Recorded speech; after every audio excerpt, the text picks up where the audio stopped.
ఆదిలాబాద్ జిల్లా నియోజకవర్గంలో కాంగ్రెస్ పార్టీ ప్రవేశపెట్టిన 6 గ్యారంటీల్లో భాగంగా ఆర్టీసీ బస్సు ఉచితంగా మహిళలకు ప్రవేశపెట్టారు. ఆటో డ్రైవర్లు నష్టపోయామని ధర్నాకు దిగారు. ఆటో డ్రైవర్లకు వెంటనే న్యాయం జరగాలని కాంగ్రెస్ పార్టీ ప్రభుత్వాన్ని కోరుకున్నారు. ప్రజల్ని ఇంటి వద్ద నుంచి వాళ్ళకు మార్కెట్కు పోయేందుకు, స్కూల్కు పోయేందుకు, బజార్కు పోయేందుకు, బస్సు స్టాప్ నుంచి ఇంటి వద్ద దింపేందుకు సౌకర్యం కల్పించేందుకు ఆటోని ఇచ్చింది ప్రభుత్వం. కాబట్టి ఈరోజు ఏమైంది, ఈ కాంగ్రెస్ గవర్నమెంట్ వచ్చిన తర్వాత ఆటో వర్కర్లకు ఉపాధి లేకుండా పోయింది. కాబట్టి ఆటో వాళ్లకు 12,000 రూపాయలు మొన్న ఇచ్చిన 6 డిమాండ్లకు వెళ్ళి అందులో ఒకటి కూడా మెన్షన్ చేసిండ్రు. 12,000 రూపాయలు ఆటో కార్మికులకు ఇస్తామని చెప్పేసి అన్నారు. కానీ ఇప్పటివరకు ఇంకా అమలు చేయలేదు.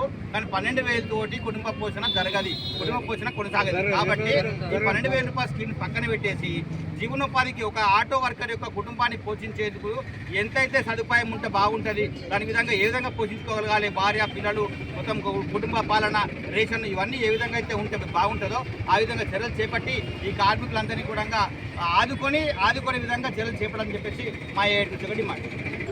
ఇప్పుడు తెలంగాణ కాంగ్రెస్ ప్రభుత్వం తీసుకొచ్చినటువంటి స్త్రీలకు ఫ్రీ ఏదైతే బస్సు సౌకర్యం కల్పించిందో అది చాలా సంతోషకరమే. కానీ ఈ ఆటో డ్రైవర్లు ఇలా దాదాపుగా తెలంగాణ రాష్ట్రం ఏర్పడ్డ తర్వాత ఇలా కేసీఆర్ పాలన, కుటుంబ పాలన కొనసాగించి ఎక్కడ ఉద్యోగాలు కల్పించకుండా, ఎక్కడ ఇండస్ట్రీలు ఏర్పాటు చేయకుండా ఇలా ప్రజలను మోసం చేస్తూ 10 సంవత్సరాలు ప్రభుత్వాన్ని నడిపేది. కాబట్టి ఇలా ఎటు తోచని పరిస్థితుల్లో సప్పో చేసి 1,00,000, 2 లక్షలు తీసుకొచ్చుకొని ఏదో బతకడం కోసం ఆటోలు కొనుక్కొని ఇలా యువకులు ఇక్కడ అందరినీ చూడండి 90% యువకులే ఉన్నారు. కాబట్టి భార్య పిల్లలను పోషించుకోవాలన్న బాధతో, ఒక బాధ్యతతో ఇవాళ ఆటోలు కొనుక్కొని నడుపుతూ ఉంటే ఇవాళ రాష్ట్ర ప్రభుత్వం తీసుకొచ్చినటువంటి పథకం ద్వారా ఇవాళ 3-4 రోజుల నుంచి చూస్తే ఆటో డ్రైవర్లంతా మనస్తాపం చెంది ఇది ఏ పరిస్థితి వచ్చింది, రాష్ట్ర ప్రభుత్వం బాగు చేస్తామని చెప్పింది కానీ మా కడుపు కొడుతుందని మేము ఆలోచించలే.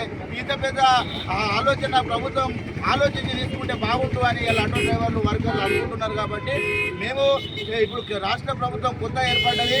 ఇలా రేవంత్ రెడ్డి గారు కూడా అన్నారు, ఇలా కుటుంబ పాలన పోయింది, ఇలా రజాకార్ల పాలన పోయింది, ఇలా ప్రజాస్వామ్యాన్ని ఇక ప్రగతి భవన్ కూడా ప్రజల భవన్ చేస్తా అని చెప్పినటువంటి ముఖ్యమంత్రి గారు మేము ఒకటి విజ్ఞప్తి చేస్తూ ఉన్నాం ఆదిలాబాద్ నుంచి.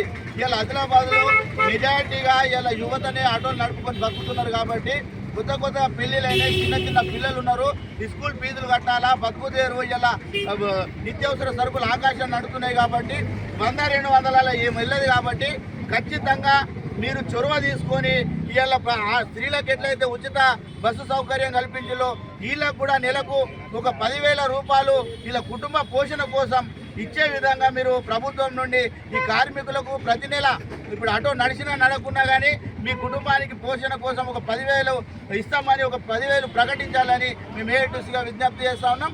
లేని పక్షంలో ఆటో కార్మికులందరూ ఇలా మనస్తాపం చెంది మా బతుకులు ఎట్లయితే అన్న భయంతో ఇలా ఇబ్బందులకు గురవుతూ ఉన్నారు.